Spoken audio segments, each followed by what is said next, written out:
And here we are again, my friends. It's Monday, March 18, 2024. My name is Matt. Just a little bit of housekeeping really quick. Tomorrow's election day over here in Ohio. It's the primary election. I am on the ballot to be the Democratic candidate for Ohio's 7th district. I do have a primary, and I will not be around tomorrow. So I am not going to be doing the podcast. Instead, we're going to have Sarah Kwan doing it. So you're not going to miss a beat. We're going to have plenty of news. Just not Matt. Matt's going to be doing other things. And also, please do me a favor. Go to Apple Podcasts or Spotify. Click those 5 stars. Leave us a nice comment. It helps a lot. And we are on Substack. And I want to say thank you to everybody who's signing up. The first 10, actually, I upped it to the first 12 people got comped subscriptions. So everybody else is on free subscriptions. We are starting to put things behind the paywall as we roll things out. I hope that we find lots of value there. We're going to be trying to do a lot of things when it comes to one-on-one episodes, interviews. I have a tab called Other Stuff that is going to be just my thoughts about either politics or tech. And anyway, we're going to be putting a lot of content up there. So please subscribe, join the conversation, give us feedback of what you want to see up there. As you know, we're going into the bull. One of the reasons why we did this podcast, because we know that every bull run, a lot of people come into the space. A lot of people look for crypto news. We want to make sure that we're providing good content and providing a place for people to come to, listen to the news about what's happening in the space and be a resource so people can make better decisions of if they want to get in or get out or stay in or stay out, or what's coming down the pike of, hey, this is cool tech, or I think it's a total scam. Look, we're not playing favorites here. Obviously, we're supporters of the space, of the technology, and obviously of Bitcoin. But you know, there are a lot of things that are happening in the space that are kind of, we just want to make sure you're informed about.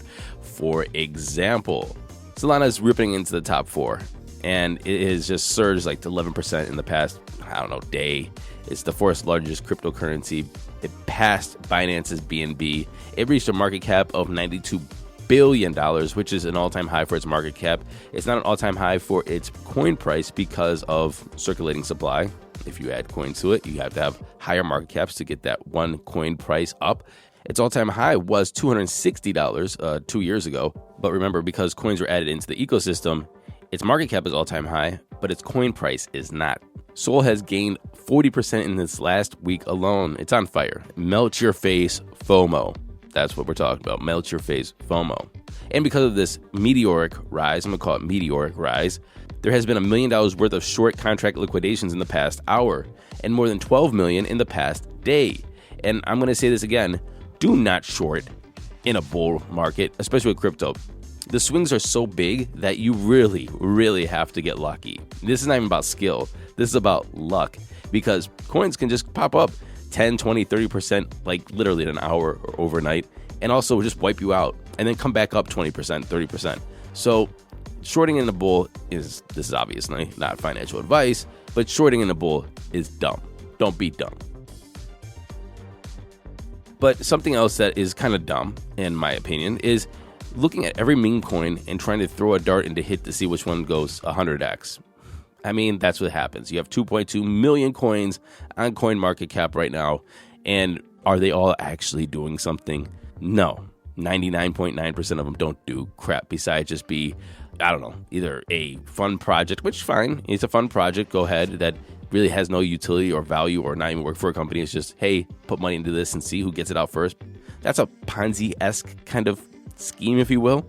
There's a Solana meme coin that just came out literally, I think, a couple hours ago, not even 24 hours ago. It's called Slerf.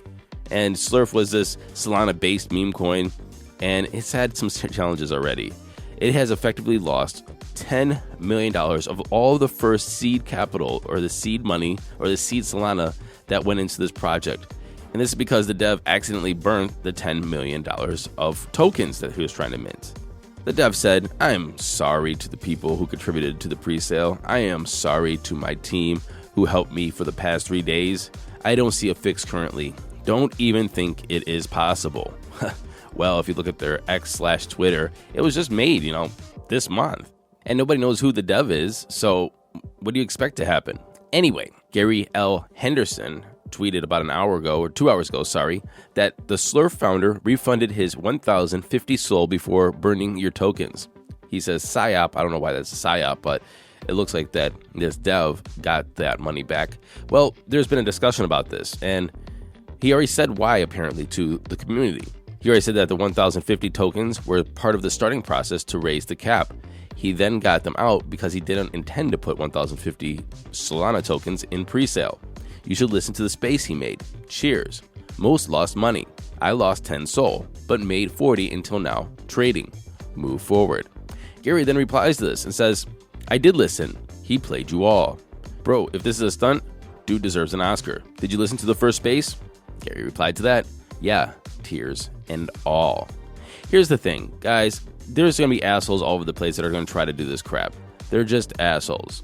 And there are going to be people that actually just don't know what they're doing, that are totally incompetent. They're going to make a meme coin or make some kind of coin and say, hey, we're going to build a community, do some things on the interwebs, and get rich. This is exactly what they're going to do. But they have no qualifications to do this, and they're going to mess up and burn tokens or lose their keys or lock themselves out or make a smart contract that actually has holes like Swiss cheese. It is 100% plausible that is just incompetence. But in my opinion, the vast majority of people who do things like this do it on purpose. So please, can we stop having cope for these people? Can we please stop coping with our communities or some kind of weird, I don't know, brand or identity that got sold to us about this person's trying to do the thing so we can go moon or whatever, or make this great product? No, they're not working in your benefit. It's not their intention. They don't care. They don't know you. So why do you think, and why would you cope for them? And I see this in a lot of different products and with companies that you have some kind of brand resonance with lately. And so Tesla's a big one. I mean, Teslas are making products that don't do the things that they say they're going to do. Their FSD is not F, S, or D. It costs $12,000. It can't even self-park into a parking space when there are cars that are 6-7 years old that have that feature and they work just fine. And this feature, like I said, costs $12,000. I mean, the cars are made out of plastic. They just snap in with retainer clips. They don't go the range that they say they're going to go. And the community keeps just coping with like this whole like fetish and so on and so forth without saying like, look, this product is not really up to par. I owned one. There's a lot of good about a Tesla. There's a lot of stuff that really falls short. And this community just copes for Elon and these tens of $1,000 products, even sometimes $100,000 products that they're paying for. It's ridiculous. It's absolutely ridiculous. Same thing with Apple. Apple is the second biggest one where people just are Apple fanboys and they just cope with shitty practices from the company. And anyway, long story short, you're going to see all of that here in the crypto space when it comes to meme coins. And then you're going to see these communities just start coping with it and justifying shitty, irresponsible behavior.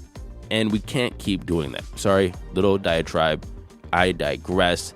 Trust me, there's plenty of degens though. So if you did lose money in that $10 million accidental burn in air quotes, the degens are all over it. They're trying to say send it back to $1 billion market cap. Trading is still going on. Well, good luck to everyone. Social media giant Reddit has revealed that they're under investigation by the FTC over its data license practices for artificial intelligence training. And we found that out because their disclosure appeared in their amended S1 registration statement, and this was filed with the SEC yesterday. And an S1 is what you file to go public. So why are people looking at this? Well, the FTC probe follows the $60 million per year deal that Reddit signed with Google in February. It is granting that the search giant accesses Reddit's vast trove of user data to train its AI models. This agreement deepens the relationship between the two companies. Reddit's gaining greater visibility on Google's platform in exchange for its valuable data. Basically, Reddit had very unique data. You can scour the internet for data, but if every AI is building their model off of data that you could just easily scour off the internet, then everybody's AI is going to be the same. And so these companies are looking for unique data repositories that will give them an edge on search or give them the edge with building their LLMs. And so Reddit is a beautiful example of this. So is YouTube and Quora, and I think LinkedIn is probably going to be one as well. But you're going to have a lot of people license this data to train AI. And so why is this a big deal for the FTC? Well, because they're wondering if this is violating people's privacy. They're wondering if it's violating the rights of the consumer. My knee-jerk reaction is probably is, but there's probably terms and service that covers their ass. Reddit boasts around 100,000 active communities. It averages around 1.2 million posts and 7.5 million comments daily. And finally, because things are bulling, we have predictions. Standard Charter, they originally predicted that Bitcoin was going to go to $100,000 by the end of this year. Well, they changed that forecast, saying that Bitcoin's going to go to $150,000. And they predict that Bitcoin will reach around an all-time high of $250,000. That's up from their, $200,000 before. They said it's going to settle around $200,000, but it's going to pop over $250,000 first. They said in quote that if ETF inflows reach our midpoint estimate of $75 billion and or if reserve managers buy Bitcoin, we could see a good chance of an overshot of $250,000 sometime in 2025. With that, by the way, if Bitcoin hits around 200,000 plus, then ETH is going to 14 grand. My opinion on this is it seems like they're trying to talk their books. Is like, I don't, because of course we know nobody can predict the markets. We all know nobody can predict the markets. But if you are now going to be allocating resources into Bitcoin ETFs and your customers and portfolios and so on and so forth, then might as well just predict it's going to go to the moon. So people hodl and so you don't have big sell-offs. That's what I think this is mostly about. But like I said last week, again, not financial advice, I have been notoriously under my predictions for Bitcoin because I predicted when we hit that 20,000 that we would only get to 10,000. And when we hit that 20,000, we're going to go to a new all-time high. I was looking at 40, 45, maybe 50. We hit 69. I've always been notoriously low. And then when I looked at this bull market, I was like 180. Am I going to follow suit? Is it going to be 250? Is it going to be 360? Am I still low? Who knows? Anyway, just be cautious and look at the resources that we're going to start posting on our Substack. Now let's get into those crypto prices. Here comes the money. Here we go. Money talk. And the time is 10:27 a.m. Eastern Daylight Savings Time. Fear of greed is at 85. We're extremely greedy still. Bitcoin's in at $67,400, up 0.3% in 24, down 6.5 and 7. Ethereum's at $3,545, down 0.4 and 24, down 12.1 and 7. Tether's number 3, Solana's at 205, up 6.6% in 24, or 38% in 7. And Binance is number 5 at 556, which, guys, just this is not little bits of money, right? $556 BNB, even though it's in the number 5 spot, is massive. It's down 3.3% in 24, or up 7 in 7. Right off the top 10, we have XRP, USDC, Cardano. Avalanche is in the number 9 spot. You're sleeping on it. Everybody's talking about Solana. Avalanche is at $62. It's up 12.2% in 24, 28% in 7, and nobody's saying anything about it. Remember when we were talking about buying it back at 35? That was like a month ago. It basically doubled in a month. All right? Doge is number 10 at 14.4 cents, down 4.3%, or 17% in 7. The total market cap is sitting at 2.55 trillion, a Bitcoin dominance of 52, and an ETH dominance of 16.7. That was a show. Sarah Kwan, we'll see you tomorrow, and I'll see you on Wednesday. And until then, remember, go to Substack, subscribe, link is in the show notes, and leave a nice comment somewhere that you listen to this. And until Wednesday for me, happy hodling, everyone.